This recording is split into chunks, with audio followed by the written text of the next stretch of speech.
¿Cómo lo estamos? Que van a creer. Lo tengo. Okay, yeah. Yeah.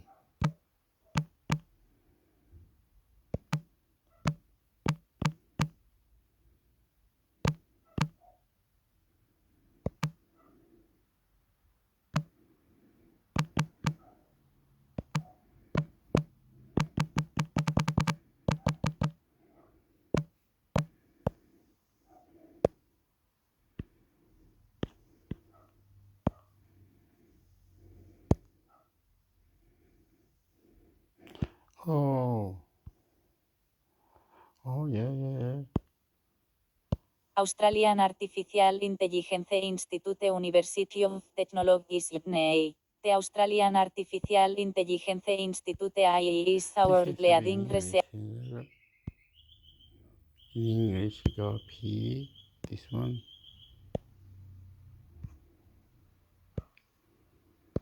Artificial intelligence.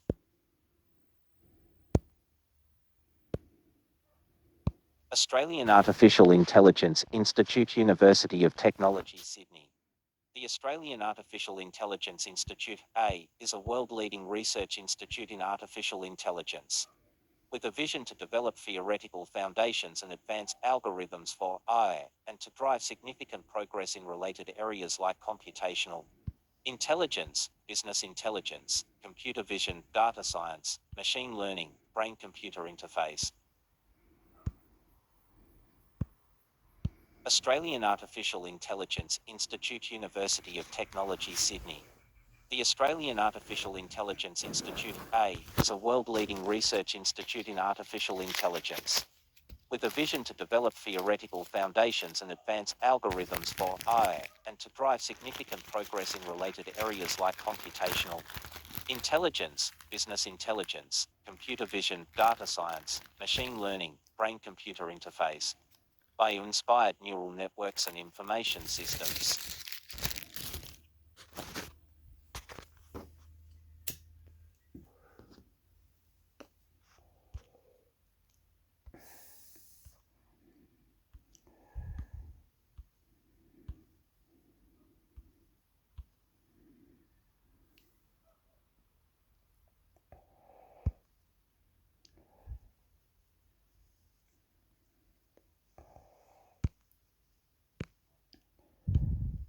AI and human-machine collaboration.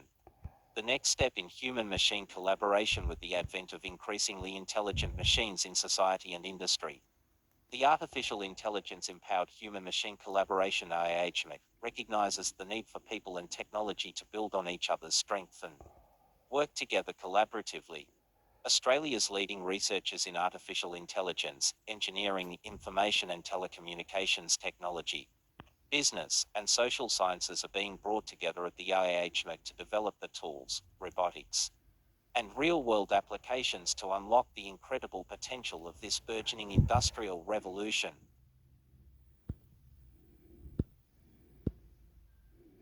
Can't do that.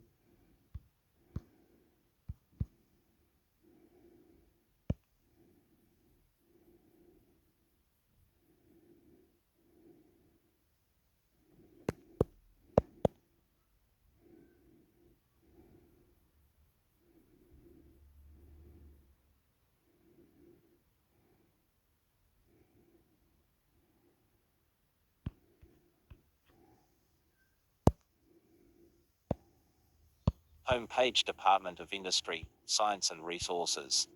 Mega menu supporting economic growth and job creation for all Australians. Assistance for businesses affected by floods. Business.gov.au /assistance.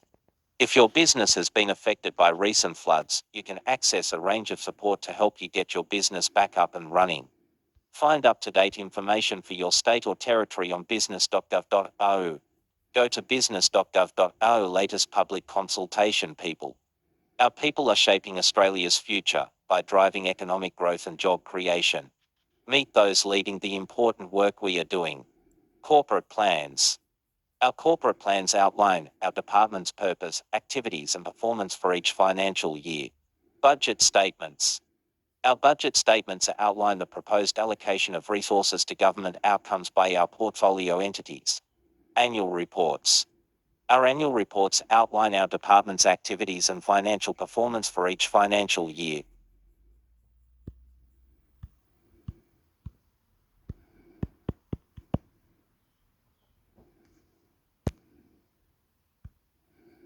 Publications Department of Industry, Science and Resources. Resources and Energy Quarterly 19th December 2022 Office of the Chief Economist Resources and Energy Quarterly, December 2020 to 19th December 2022. Office of the Chief Economist Resources and Energy Major Projects, 2022 to 19 December 2022 Office of the Chief Economist. Legal Metrology Compliance in 2021-20 to 8 December 2020 to National Measurement Institute, Legal Metrology Compliance Reports 8 December 2022. National Measurement Institute Venture Capital Dashboard, 7 December 2020 to Department of Industry, Science and Resources. Australian Government response to the House of Representatives Standing Committee on Industry, Innovation, Science and Resources Report, Developing Australia's Space Industry, 1 December 2022 Australian Space Agency. Industry Innovation and Science Australia Annual Report, 2021 to 20 to 30th November 2022 Industry Innovation and Science Australia Venture Capital Reporting. 28 November 2020 to Department of Industry, Science and Resources Apps Employee Census, 2022, Highlights Report 24 November 2022. Department of Industry, Science and Resources Industry Growth Centres Initiative Initial Impact Evaluation 22 November 2022 Office of the Chief Economist. Prime Minister's Prizes for Science 2020 to 21 November 2020 to Department of Industry, Science and Resources Conflict of Interest Policy 15 November 2022. Department of Industry, Science and Resources Annual Report, 2021 to 20 to 27 October 2020 to Department of Industry, Science and Resources. Environmental Report 2021 to 20 to 27 October 2020 to Department of Industry, Science and Resources 2020 to the 23rd of October Budget 25th October 2022. Department of Industry, Science and Resources Resources and Energy Quarterly, September 2020 to 4 October 2022 Office of the Chief Economist. Innovation Metro. Okay, that all sounds nice. Oh, how many can I have open? Oh, I'm gonna have a lot. Anyway, for the link anyway. I'll just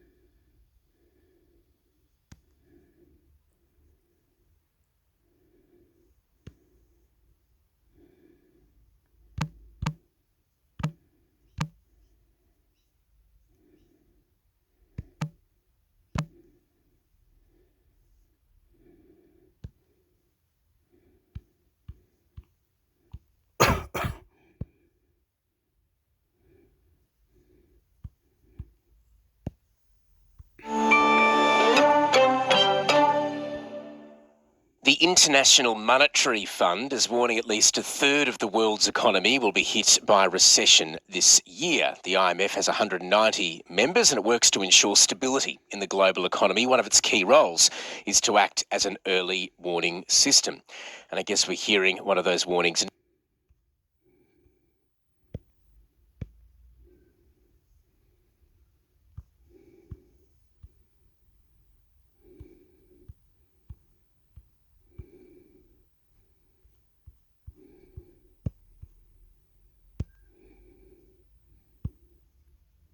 As to 100 closes slightly higher on Thursday, helped by lithium and gold stocks ABC News. And regarding that story about Benedict Cumberbatch and the dark side of wealth accumulation through history, one of the best books I've read in this space is The Anarchy 2019, by the historian William Dalrymple. It's about the history of the British East India Company. It tells how the for-profit company, with backing of the British Parliament, by 1803 had raised a private army of 200,000 men, twice the size of the British Army, and subdued or directly seized an entire subcontinent. As Dalrymple tells it, we still talk about the British conquering India, but that phrase disguises a more sinister reality. It was not the British government that began seizing great chunks of India in the mid-18th century. By a dangerously unregulated private company headquartered in one small office, 5 windows wide, in London. Historians propose many reasons for the astonishing success of the company: the fracturing of small India into tiny competing states, the military edge that Frederick the Great's military innovations had given the European companies, and particularly the innovations in European governance, taxation and banking that allowed the company to raise vast sums of ready money at a moment's notice. Yet perhaps the most crucial factor of all was the support that the East India Company enjoyed from the British Parliament. Parliament backed the company with state power, the ships and soldiers that were needed when the French and British East India Companies trained their guns on each other. Dalrymple says the East India Company also probably invented corporate lobbying.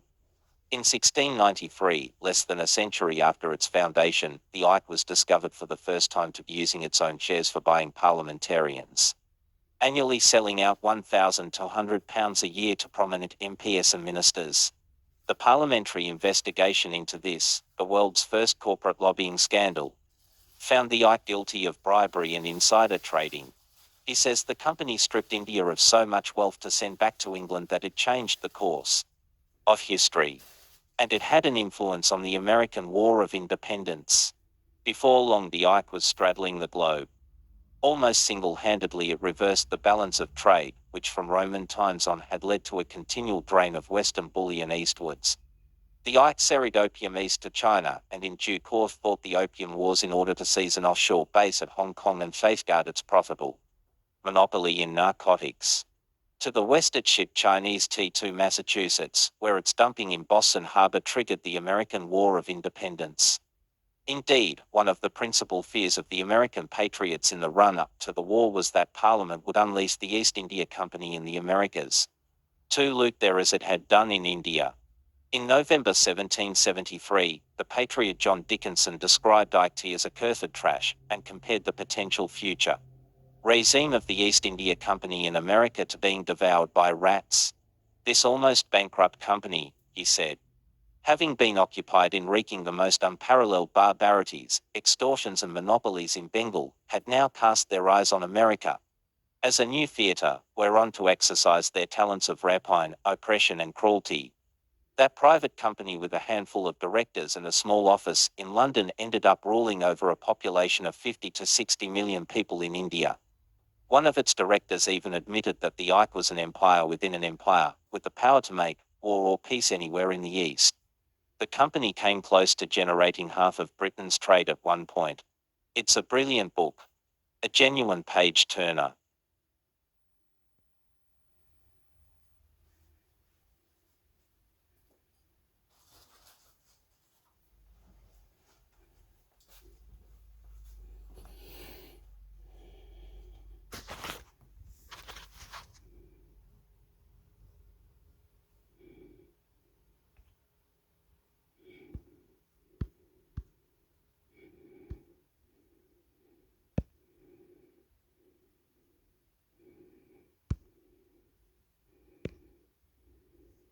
Wall Street ends 2022 with biggest annual drop since 2008's global financial crisis, ABC News. The stocks closed out 2022 lower on Friday, capping a year of sharp losses driven by aggressive interest rate hikes to curb inflation, recession fears, the Russia-Ukraine war and rising concerns over COVID cases in China. Key points. Annual percentage declines for the Nasdaq, Dow and S&P were the biggest since 2008's financial crisis. The fall is largely driven by a rout in growth fears as concerns over rapid interest rate hikes boost US Treasury yields. Analysts also cite supply chain disruption and inflation among the reasons for the decline. Wall Street's 3 main indexes booked their first yearly drop since 2018 as an era of loose monetary policy ended with the Federal Reserve's fastest pace of rate hikes since the 1980s. The benchmark S&P 500 said 19.4% this year, marking a roughly $8 trillion $11.7 trillion decline in market cap. The tech-heavy Nasdaq is down 33.1%, while the Dow Jones Industrial Average has fallen 8.9%. The annual percentage declines for all 3 indexes were the biggest since the 2008 financial crisis. largely driven by a rout in growth fares as concerns over Fed's rapid interest rate hikes boost US Treasury yields. The primary macro reasons came from a combination of events: the ongoing supply chain disruption that started in 2020, the spike in inflation, the tardiness of the Fed beginning its rate tightening program in the attempt to corral the inflation, said Fam Stovall, chief investment strategist at CFA Research. He also cited economic indicators pointing to recession, geopolitical tensions including the Ukraine war, and China's surging COVID cases and uncertainties over Taiwan. Growth stocks have been under pressure from rising yields for much of 2022 and have underperformed their economically linked value peers, reversing a trend that had lasted for much of the past decade.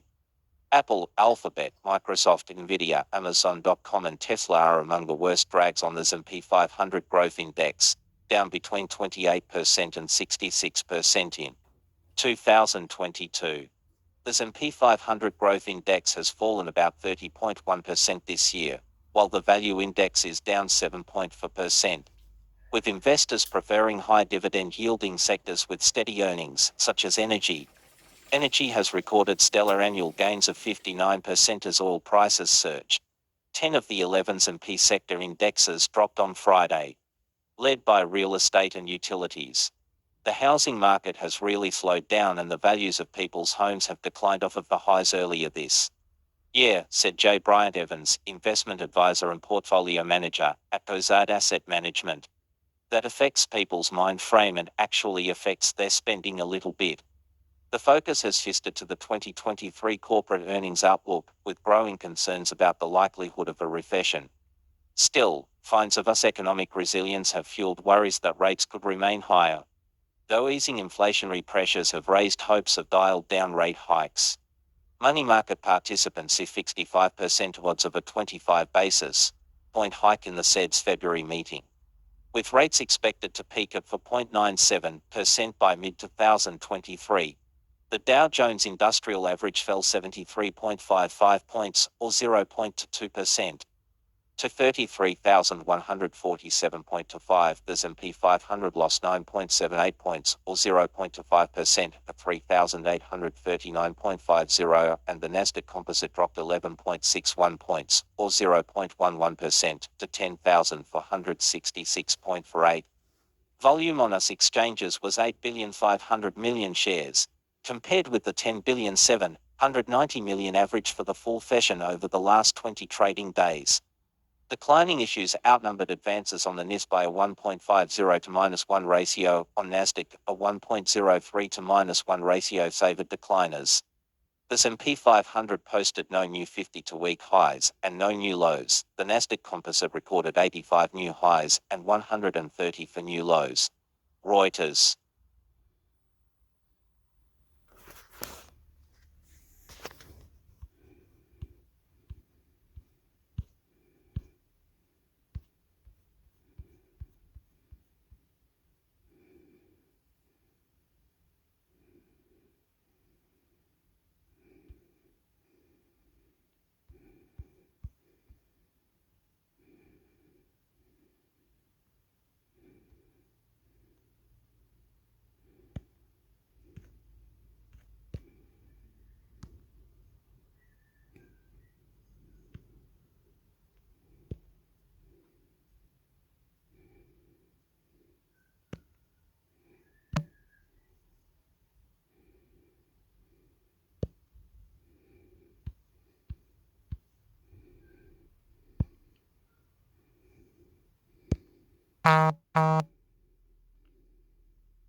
FTX crypto founder Sam Bankman-Fried pleads not guilty, as rebounds ABC News.